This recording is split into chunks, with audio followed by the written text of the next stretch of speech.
I'll start by acknowledging the traditional owners of the lands which our campuses are on, the Wurundjeri, the Yorta Yorta, the Dja Dja Wurrung and the Wadda Wurrung, pardon my pronunciation. I'm a bit of an imposter here, or I feel an imposter. I really focus on a single disaster in terms of wildfires, and I lead the Flare Wildfire Group.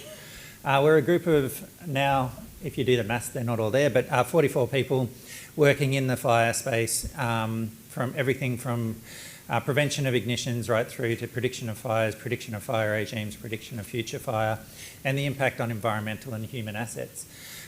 We have, I'm very proud, but we've achieved gender equity and we're working on other diversity aspects as well, and we're the only fire group to have done that as far as I understand. I go forward. And we do a lot of modelling, and we've built on the good work of people like Kevin Tolhurst who have gone before and have been involved in other forums such as this in the past. And we try and work very closely with agencies to ensure that the work we deliver feeds right into management, as Cheryl was talking about before. So that's who I am, where I've come from. Probably the largest vessel that we have at the University of Melbourne for linking in with this network is the Centre for Disaster Management and Public Safety. And that's headed up by Alex Babian at the moment, but it brings together an interdisciplinary team. And I think it has a lot of parallels with what the group here is trying to achieve. And it's very much about the preparing and responding to disasters. And so it sits within primarily within the engineering school, which is Engineering Infrastructure Technology, I think it is now, but it draws in people from around the university. My understanding is it formed around 2010, but Lisa can tell me if I get this wrong. Am I close? My memory doesn't go back that far either, so it doesn't matter. But it's been operating for quite a while, and so I'll show you a few of the groups that sit within there. One of the groups is flood management, and their focus is very much on the planning and prediction there. Alan Marsh is also around somewhere up there, involved in the centre as well on the planning side. This is also a reminder to say we also have we have floods within the centre, within engineering, but also within our school. We also have urban water and forest fire and flooding as well. So there's a lot of water flood work going on within the university, not just within the centre, but we have this focus. There's the community engagement for disaster risk reduction sitting within there as well. It's around giving community resilience. I must admit I don't know a whole lot about it, but there's the website and lots of ways of people getting involved, and apologies if people from that group are there. It's a very nice looking website. Lisa, if you haven't met her before, I think most people here would know Lisa, is one of the key disaster researchers within the university, and she was very embarrassed about putting the slide up, but she gave it to me, so I put it up. Lisa works with a whole range of people within the university, but across multiple universities, and is a big part of the Centre for Disaster Management and Public Safety.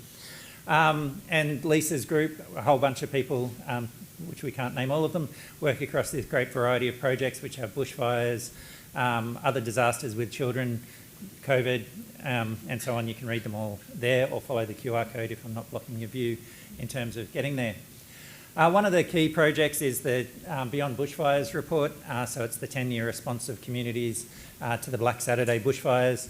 The project team's up there because I couldn't remember all the names, but a key piece of work about how communities work.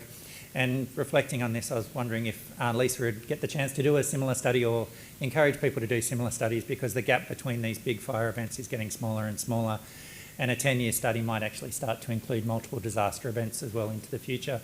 But this is a major piece of work that's fantastic and should be looked up. And also they've got the Guide to Disaster Recovery Capitals, as well as another piece of work there, and looking at values and recovery and response as well. Phoenix is something that I don't know a lot about. I understand it's a business off to the side of the university, one of these special ones. David Forbes is the director, and really, as the name suggests, it's for post-traumatic mental health, and as we all know, disasters have massive impacts on mental health of communities, and these effects don't often come out till up to 10 years, as we saw with Lisa's report. So a really valuable group there as well to have involved within the university. Rebecca Nelson leads the Melbourne Centre for Law and the Environment, and this is really about understanding laws that are in place or laws that can be developed for not just for people in the environment, but for the environment itself, and also protecting the rights of Indigenous communities. And this feeds into disaster management, as I'm sure Bryony will talk about next, but also in the way that Indigenous management of water and fire within the landscape and ensuring those rights are there. And yeah, that's really underplaying what Rebecca does. She has quite a diverse portfolio. The university also co-hosted the, I'll have to get these names right, it's the Centre of Excellence for Climate Extremes, which has just finished up, and Monash is now hosting the 21st Century Weather ARC Centre of Excellence.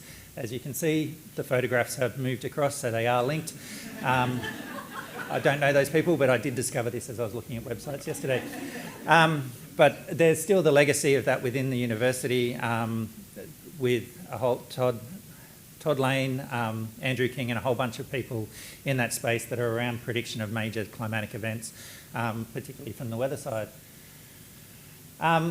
Something that I've been heavily involved in is, again, it's fire focused, but it's the Wildfire Futures Hallmark Research Initiative. And the idea for this was that we had a whole bunch of people within the university working on fire.